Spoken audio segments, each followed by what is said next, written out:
Hi, everybody. Hope you had a great week. I'm Brian Duffy in for Jeff Slauson.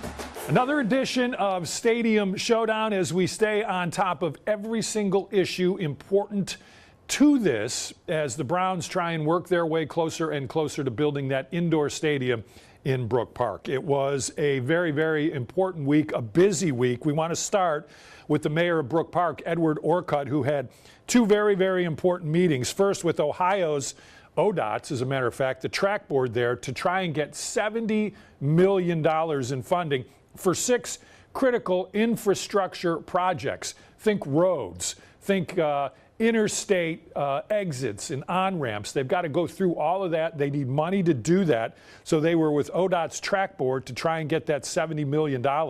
Also, today, meeting with NOACA. That's the Northeast Ohio Area-Wide Coordinating Agency. You've heard of them before.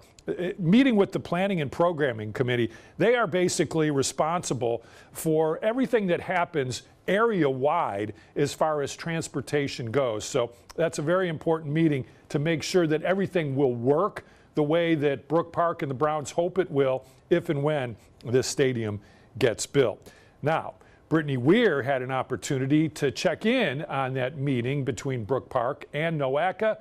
Here's what happened. The mayor of Brook Park and his team in downtown Cleveland today to present to the Northeast Ohio Area-Wide Coordinating Agency. They went over the major transportation projects that need to happen to improve those roads around the new dome. However, after the presentation, certain members of the board, like we said, including County Executive Chris Ronayne, made sure to express their concerns and why they cannot, at this time, approve these projects. Partners before enforcement. County Executive Chris Ronayne expressing his concerns during Friday's NOACA meeting. Brook Park leaders presenting 7 major infrastructure projects that need to happen to ease traffic around the Browns' new dome. The hope is to secure funding and approval from the board. Ronayne, who has not been shy about his opinions on the Browns leaving downtown, says this project is going to have a catastrophic impact on the entire region. So this is without question a regional discussion. This is not a single city discussion as a single city attempts to approach the tract. The improvements Brook Park is looking to make include I-71 exit ramps, Snow Road, Ring Road connector, Angle Road, a pedestrian bridge, and a new RTA transit station. The traffic impact study was used to confirm the improvements meet the need of the increased traffic volumes. As the team for Brook Park stood by, ready to answer any questions, the board decided to make a motion to send the plan back to the Transportation Committee. I thought that, as a stakeholder, that we would actually be able to weigh in on some of the conversation before a motion was made. So I will make that clear to you that we didn't come here today to do nothing more than be able to help present. In the end, NOACA decided not to approve the plan because they say it is too premature. And just as a former planning director, person who's looked at this for years, from what I could see from the very early analysis, we will have a fail. We will have a fail on Interstate 71, Interstate I-480, and 237, State Route 237. Mayor Orcutt says he was surprised with how the meeting was handled. We're here to be regional partners. We love collaborating, and we don't feel like we are given the opportunity today to be able to express the project itself. I know it was said that there was not any public meetings. We've had a planned unit development district meetings. There's been plenty of hearings. I've had State of the Unions with our city. I've met with our residents plenty of times. We give a report every Tuesday at council meetings. And furthermore, throughout the county, I've had 3 different groups of meetings with all of the mayors. So our intentions still today, even after that meeting, are to be completely transparent and provide all the information that people are seeking. And one of the things that was said kind of a lot is putting the cart before the horse. How do you respond to comments like that, saying this is premature and the county or the area is not ready for something like this yet? I'll tell you this, there's been some questions from NOACA that have been brought to this project. We have provided and been very transparent with answers to their questions. It's unfortunate that none of that information was presented today at this NUACA meeting, and it's certainly extremely disappointing for the city to not even be able to present when we have been able to answer their questions. So you brought the architect with you there today who didn't even get a chance to speak. I guess, how did that feel knowing that he was there and couldn't help clarify some of those questions? Well, let's be clear about one thing. The architect's been to every single meeting, whether it's been a council meeting here for NUACA or a subcommittee, and we were able to present. Again, we're here to be regional partners. We're working very well with the folks that are doing traffic study at the airport, so we're completely committed to working with Mayor Bibb. I've had a great meeting with Mayor Bibb and told him that we're committed to building a global gateway into the greater Cleveland area, and I'm going to continue to do that and work very well with the Mayor of Cleveland. Okay, so when was that most recent meeting with the Mayor Bibb? When's the last time you guys talked? We talked just a few weeks ago. I think it was a proactive meeting. Mayor Bibb is committed to renovating that airport, and we're going to help support him in any ways that we can. And so now my understanding from this meeting is now it's getting sent back to the traffic team. Is that correct after what they decided? It is. That's exactly what they were able to do with their motion today, and that vote was 16-2 to move that backwards. And now what we'll have to do is we'll find another avenue to make sure that all of the questions that have been brought to us from NUACA are then somehow brought to the members of NUACA's attention. And Mayor Orcutt said he is happy to sit down and have a meeting with Executive Ronayne to answer any of those questions that he brought up in today's meeting. Live in studio, Brittany Weir, 19 News.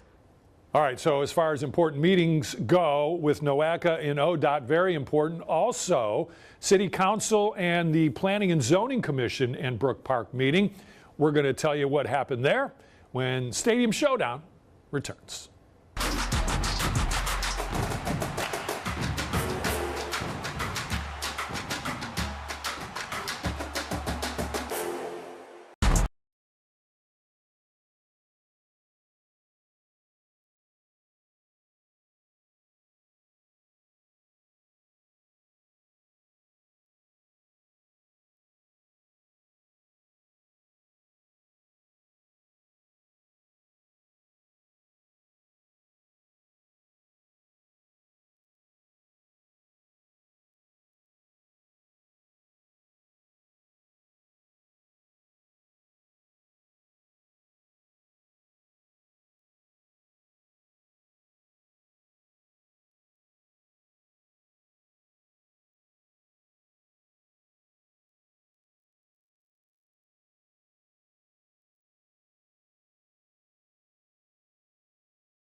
Two big meetings in the city of Brook Park as we roll on here with Stadium Showdown. The Planning and Zoning Committee meeting in Brook Park. Of course, they've got to get everything in order so when this financing is in place, they can get that stadium on the go and have enough time to get it built before the Browns need to move in there. Also, City Council meeting. Now, this was important. There are people, of course, in Brook Park who are very concerned about this project. Hey, wait a minute. Do they have enough room to build this mixed-use development? Do they have enough room to build this stadium? How is all of this going to affect me? Are you going to come to me and tell me that you want to rip down my home because you need more room? Well, the mayor was at the City Council meeting and he said, listen, don't worry about it. We are not taking anyone's home. And as a matter of fact, we're not going to raise your taxes or do anything like that because we are working with state legislators to make sure that state money and federal money will be there when needed to work our way through this project. Well, I'll just talk about the Browns and the news. We're not taking anybody's homes. There's no plan for that. We're not taking anybody's streets. When it comes to news, there's some agencies that do a fantastic job of delivering that news. In fact, one of them is here today. Then there's others that they just take a direct line and a shot at people to be able to create news. And it's sick and it's sad. But that's what happens. You know, it's been happening for a long time. So one thing that I'll do as the mayor is, as those false narratives come out, what we'll do is we'll correct it. And we've done that. Yeah. We've done it in this room with one news agency that wants to go out there and tap into our neighborhoods, get to our residents, and they want to try to be able to create some kind of fear within their minds. So we'll win, we'll prevail. Brook Park's going to do great. We're going to continue to be transparent as we have. We have the feasibility study that we are learning and understanding. It's 1,610 pages. The feasibility study right now shows with everyday day-to-day traffic with the mixed use, the Dome Stadium there on non-major event days, we will be actually down about 0.25% with traffic than what we have today. So that's with all 6 buildable units right there.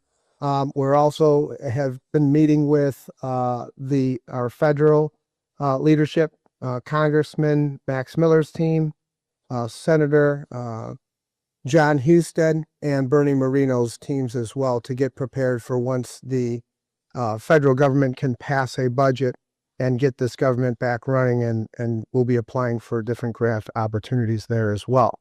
So while all of this continues in Brook Park and the push to get this stadium built, let's not forget the lakefront development. This is a massive, massive project, an important one for the city of Cleveland. And what we've learned is that the city has begun those interviews with developers now.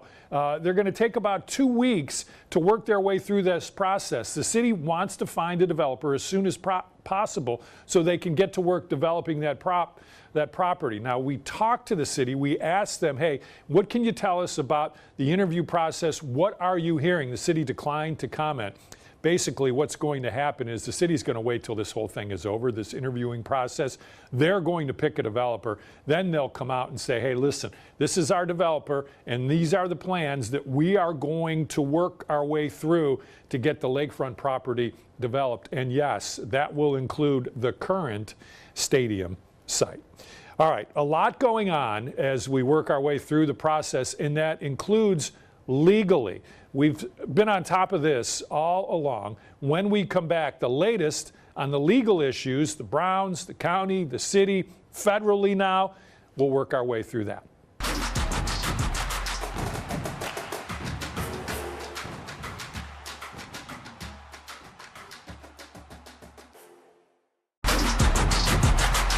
All right, welcome back to Stadium Showdown. Now, as we have told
All right, welcome back to Stadium Showdown. Now, as we have told you, the momentum for this really feels like it's building to getting this done. But this is not by any stretch of the imagination a done deal. There are lawsuits, a number of them out there, and we continue to follow them. Dan DeRose is here now with our legal expert on all things Browns in this stadium, Alyssa Belli, to work us through the very latest on these lawsuits.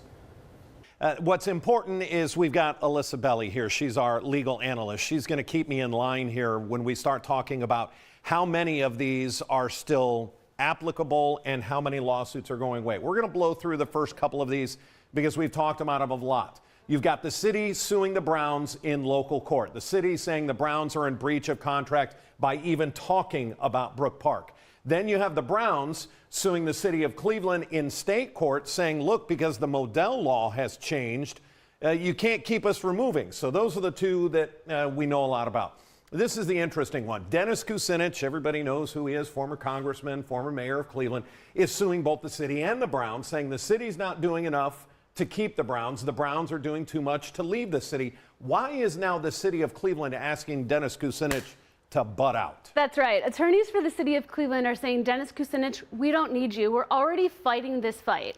We understand that you wrote the original Modell law, but we got this. We're fighting this in common pleas, and we're fighting this in federal court. Doesn't really have a dog in this fight, not trying to use a pun there. Okay, we've got the airport, the Port of Control, who's now suing ODOT. We told you about this earlier this week. New breaking news. They're saying that permit that after the FAA agreed, the third-party aviation expert that came in and they said they agreed, the city's still not pleased with this, and they're suing ODOT. Let's move on. This is the interesting one. The former Ohio Attorney General Mark Dan, on behalf of the taxpayers, is suing the state law, saying that they can use those unclaimed funds, saying that's unconstitutional. He actually went to Franklin County and he dismissed his own lawsuit. Why? Because he took it to federal court. Same lawsuit, now at the federal level. Why make this move? That's right. This is all about strategy. So what they're saying is because there's a number of constitutional provisions here at play, a federal court is the right venue for this. Mark Dan believes that he's got a higher chance of success in federal court. One reason for that is there's a similar case out of California that's on its way to the Supreme Court, and they're hoping here that case law from other cases in other states will help them get the result that they want. This could be a real stumbling block. Of all the lawsuits that are out there, this one seems to have the most weight because it does appear headed for the Supreme Court. Absolutely, and this funding is critical for the Haslams to move forward with this project. And let's remember, this was $1.7 billion that's going to be put in a fund for stadium and arts projects all over the country, and this is taxpayers, or at least Mark Dan, the former Attorney General, saying you can't just use taxpayers' money for this, and we're going to take it all the way to the federal level. Alyssa Belli, thank you as always for being our legal expertise. Thank you for having me. We appreciate it. All right, thanks, Dan and Alyssa. As we mentioned at the top of our Stadium Showdown show, this is episode 30. So we've been doing this for a long time. If you want to catch up on the Stadium Showdown previous shows, you can do that. There's a QR code right there on your screen. All you have to do is get your phone up there and you will find every single episode. You can watch them all. You can watch one at a time. Take your time and work your way through it. A lot of information there as the Browns try and get an indoor stadium built in Brook Park. Thank you so much for watching this edition, number 30, again, of Stadium Showdown. We appreciate it, and we'll see you next Friday.